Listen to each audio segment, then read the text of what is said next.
আমি পড়ছি একটা গুতাগুতির মধ্যে। কারেন্ট হইল আমার বউ আর বৃষ্টি হইল আমার এক্স। কোনোটারে সয়ে দেখতে পারে না। বৃষ্টি আইলে কারেন্ট থাকে না, কারেন্ট আইলে বৃষ্টি থাকে না।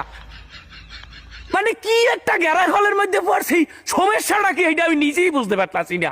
তা বাবা ট্রান্সমিটার, তুমি কি ভালো হবা না? তোমার ব্যাডে কি বিদ্যুৎ আসে না? তুমি এরকমের নাটক আমাদের সাথে কেন করো? তুমি চাও বাইরে মেন সুইচ থাকে ঘরে, কিন্তু মেন সুইচে খবর পায় কিভাবে যে বাইরে বৃষ্টি পড়ছে বা মেঘ করছে? মানে হালকা বাতাসে বিদ্যুৎ নাই, হালকা মেঘ করলে বিদ্যুৎ নাই, হালকা ফু যদি দেয় হ্যাঁ কেউ বুড়া বুড়ির একটা পাত মারলে এই পাদের গন্ধ তোমাকে না হেলে বিদ্যুৎ লই যাও। কে বিদ্যুৎ অফিসে নিয়ে কি খায়? তোর বাবারা কি বিদ্যুৎ খায়?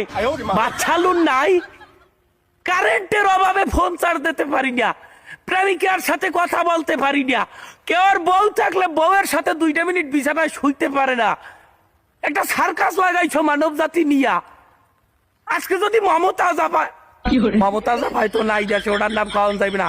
বাবা ট্রান্সমিটার, বাবা ইলেকট্রিক খাম্বা অনুগ্রহ পূর্বক বিদ্যুৎ প্রদান করিবেন, দয়াপূর্বক বিদ্যুৎ প্রদান করিবেন। আমাদের বসবাস